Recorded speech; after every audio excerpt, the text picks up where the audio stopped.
Subscribe करें हमारे YouTube channel को और बेल आइकन को प्रेस करें हमारे लेटेस्ट वीडियोस को देखने के लिए।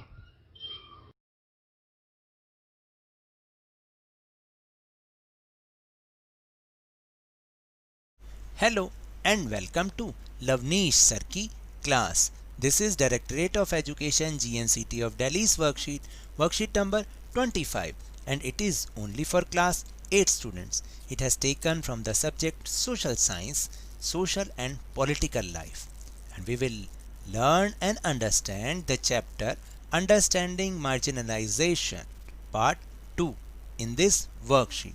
So as you all know, last worksheet में भी हमने ये lesson शुरू किया था और थोड़ा सा मार्जिनलाइजेशन के बारे में समझा था कि व्हाट इज मार्जिनलाइजेशन। सो आज इस वर्कशीट में हम इससे आगे के टॉपिक समझेंगे। So now let's start and understand with me. First topic is minorities and marginalisation. A minority is a community that is much smaller in terms of religious and linguistic number than the rest of the population. यानी minority एक ऐसी community होती है जिसमें कि religious और linguistic terms में जो लोगों की संख्या वो पूरी पॉपुलेशन से कम होती है। It is not only limited to the question of numbers but issues like access to powers and resources of the people of this community are also connected, and at that same time they have to maintain their social level and culture. तो देखिए ये केवल एक number से related question नहीं है कि minority कम number में लोग होते हैं, बल्कि इनके साथ बहुत सारे दूसरे इश्यूज जैसे पावर तक पहुंचना या रिसोर्सेज तक जो इनकी पहुंच होती है वो भी बहुत कम होती है, और साथ साथ में इनको अपना जो सोशल लेवल है और वो जो कल्चर है उसको भी मेंटेन करके रखना है। The culture of the majority community can affect the expression of society and government. देखिए ये चांस होता है कि जो ऐसा सोचा जाता है कि ये पॉसिबिलिटी हो सकती है कि मेजॉरिटी कम्युनिटी जो सोसाइटी है या गवर्नमेंट है उनके ओपिनियंस को, उनके एक्सप्रेशन को अफेक्ट कर सकती है। In such a situation it may prove to be a loss for small size communities, and due to this small communities may be marginalized। यानी ऐसी सिचुएशन में देखिए ऐसा हो सकता है कि जो छोटे आकार के समुदाय होते हैं उनके लिए एक बहुत बड़ा लॉस हो सकता है, क्योंकि वो अपनी बात को सोसाइटी और गवर्नमेंट तक पहुंचा ही नहीं पाते, और इसलिए शायद ऐसा हो सकता है कि जो स्मॉल कम्युनिटी होती हैं वो मार्जिनलाइज्ड हो जाएं। In such a situation, protective provisions are needed to protect minority communities from the possibility of cultural domination of majority communities। तो देखिए ऐसी सिचुएशन में, इस तरीके की सिचुएशन में कुछ प्रोटेक्टिव प्रोविज़न की ज़रूरत होती है ताकि ये जो माइनॉरिटी कम्युनिटीज़ हैं इनको ये जो मेजॉरिटी कम्युनिटी हैं वो अपने कल्चरल डोमिनेशन से इनको जो है एक साइड ना कर दें, या जो कहने का मतलब है इनका जो कल्चर है उसको वो ओवरपावर ना कर दें। सिंपल सा।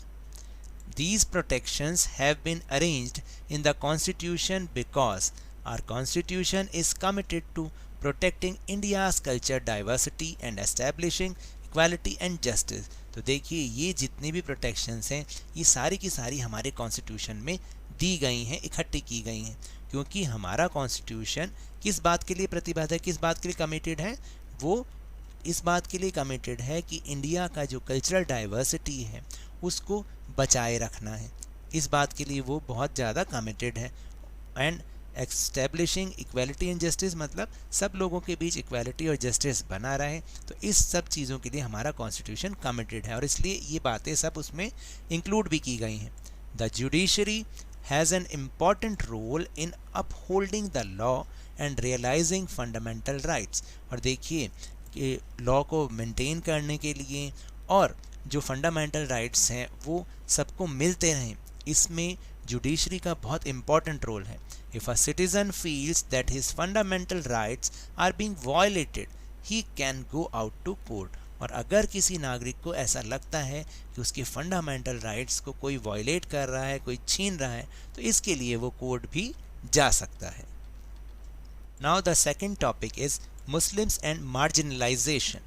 According to Census 2011 of India, the number of Muslims has been considered as marginalized community. तो देखिए 2011 के सेंसस के हिसाब से जो मुस्लिम्स हैं उनको marginalized community समझा गया है. According to the information received from various sources, यानी बहुत अलग अलग स्रोतों से प्राप्त जानकारी के अनुसार their status is weaker than other communities according to basic amenities, literacy and government jobs. तो जैसा मैंने अभी आपको बताया कि विभिन्न जानकारी के अनुसार ये उसमें पाया गया कि जो उनका स्टेटस है वो बेसिक एमिनिटीज़ यानी मूलभूत सुविधाओं के मामले में, शिक्षा के मामले में या सरकारी नौकरियों के मामले में दूसरी कम्युनिटीज़ के मुकाबले उनका जो स्टेटस है वो कमज़ोर है, वीकर है. According to the report of committee 2005 headed by Honorable Justice Rajendra Sachar, the status of Muslims is similar to other marginalized communities like scheduled caste and scheduled tribes according to various social, economic and educational indicators. तो देखिए जो एक report है जिसमें honourable justice Rajendra Sachar जी की वो report है 2005 की, उसमें ये कहा गया कि जो मुस्लिम्स का स्टेटस है वो जो दूसरी मार्जिनलाइज्ड कम्युनिटीज़ हैं जैसे scheduled caste and scheduled tribes उन्हीं के अकॉर्डिंग ही है. Like other minorities many customs and practices of Muslims are quite different from those of the main stream. तो देखिए कि बहुत दूसरी माइनॉरिटीज़ की तरह ही जो कुछ कस्टम्स और ऐसे रीति रिवाज हैं मुस्लिम्स के जो कि मेन स्ट्रीम के जो लोग हैं उनसे डिफरेंट हैं. Not all but some Muslims see the practice of burqa, long beard and face cap. तो बहुत सारे लोग जो मुस्लिम्स हैं वो ये सब चीज़ें करते हैं, जैसे बुर्का पहनते हैं या लंबी दाढ़ी रखते हैं या वो जो टोपी पहनते हैं. Many people try to identify all Muslims with these symbols. और जो बहुत सारे लोग हैं फिर सबको ही वो एक जैसा समझने की, एक जैसा पहचानने की कोशिश करते हैं.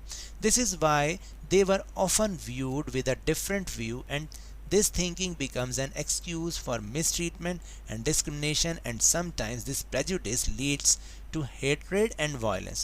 और देखिए क्या होता है कि कभी कभी बहुत सारे लोग क्या करते हैं वो फिर अपने जो है ना पहले से ही विचार बनाने लग जाते हैं लोगों के बारे में, और यही जो विचार हैं, यही जो उनका सोचना है, जो प्रेजुडिस है, वो कई बार वायलेंस की तरफ भी चला जाता है. तो ऐसा नहीं होना चाहिए.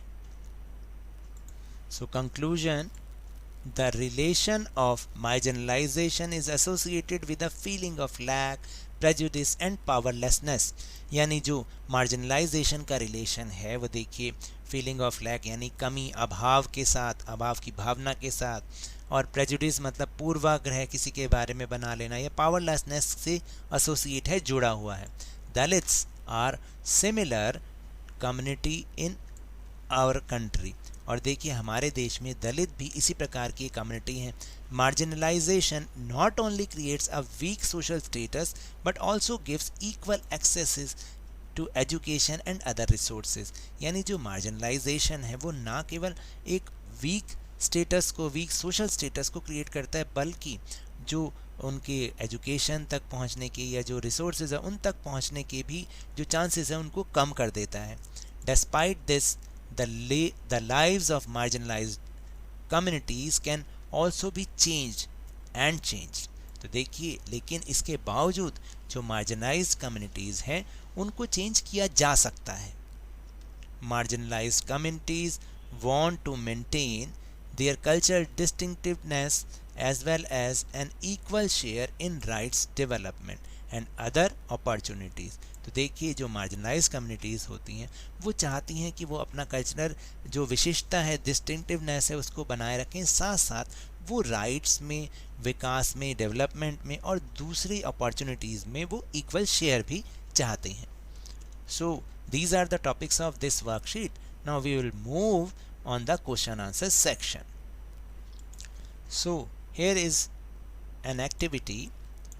Based on your experience, what is the life of marginalized people? Also make a picture of it. तो देखिए आपको अपने एक्सपीरियंस के बेस पर ये बताना है कि जो marginalized people होते हैं उनकी लाइफ कैसे होती है. तो यहाँ मैंने अपने सजेशन दिए हैं, आप इसमें कुछ और भी ऐड ऑन कर सकते हैं. Marginalised people live separately from the main society, वो मुख्य समाज से जो मेन सोसाइटी होती है उससे वो अलग रहते हैं। They spend their lives in poverty, यानी वो अपनी जो लाइफ है वो गरीबी में बिताते हैं। They do not have any means of education and employment opportunities, तो देखिए they opportunities are not available to them, तो इसका मतलब ये है कि देखिए ना तो उनके पास कोई शिक्षा के साधन होते हैं और ना ही उनके पास कोई रोज़गार का अवसर उनको उपलब्ध होता है।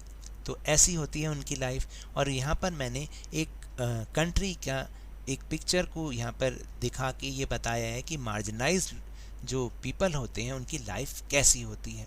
तो देखिए इस तरह से हमारे इंडिया में भी ऐसा ही होता है कि वो उनको ना तो कोई एजुकेशन ना कोई एम्प्लॉयमेंट, ये अपॉर्चुनिटीज़ उनको मिलती ही नहीं है और वो हमेशा पॉवर्टी में ही जीते हैं, उसी में ही मर जाते हैं। Now the question number 1 is what is the difference between minority and majority, यानी माइनॉरिटी और मेजॉरिटी में क्या डिफरेंस होता है। A minority is a community that is much smaller in terms of religious and linguistic numbers. तो देखिए minority एक community ऐसी कम्युनिटी है जो कि रिलीजियस और लिंग्विस्टिक नंबर्स में वो उनका जो नंबर होता है वो कम होता है then the rest of the population, यानी पॉपुलेशन जो पूरी पॉपुलेशन है उसकी कंपैरेटिवली उनके नंबर कम होता है, उनकी संख्या कम होती है। Where as the majority is a community which is larger in terms of religious and linguistic numbers, और रिलीजियस और लिंग्विस्टिक नंबर के मामले में ऐसी कम्युनिटी जिनके जो नंबर है वो ज़्यादा होता है, बहुत बड़ी संख्या होती है, उसको हम मेजॉरिटी कहते हैं। Now the second question is why is the protection of minorities important, यानी माइनॉरिटीज़ की प्रोटेक्शन इम्पॉर्टेंट क्यों है। The Constitution of India believes that the culture of the majority community can affect the expression of society and government। तो देखिए जो हमारा constitution है India का वो ये यकीन मानता है, वो मानता है कि कभी कभी ऐसा हो सकता है कि जो मेजॉरिटी कम्युनिटी का कल्चर है वो सोसाइटी और गवर्नमेंट के जो भी डिसीजंस हैं उनको वो अफेक्ट कर सकता है। In such a case, small size communities can prove to be a loss and due to this small communities are marginalized। तो देखिए ऐसा भी हो सकता है। फिर उसमें क्या होता है कि जो छोटी कम्युनिटी होती है, छोटे साइज़ की कम्युनिटी, कम लोगों की, तो वो हमेशा लॉस में रहते हैं क्योंकि वो अपनी बात को गवर्नमेंट तक पहुंचा ही नहीं पाते हैं और इसलिए शायद वो मार्जिनलाइज भी हो जाते हैं। In such a situation, constitutional protective provisions are needed to protect the minority communities from the cultural domination of the majority community। तो देखिए ऐसे में जो कुछ constitutional protective provisions होते हैं उनकी बहुत ज़्यादा ज़रूरत होती है ताकि जो majority community का कल्चर है वो डोमिनेट ना करे माइनॉरिटी कम्युनिटीज़ को, तो उससे बचाने के लिए हमें प्रोटेक्शन चाहिए होती है।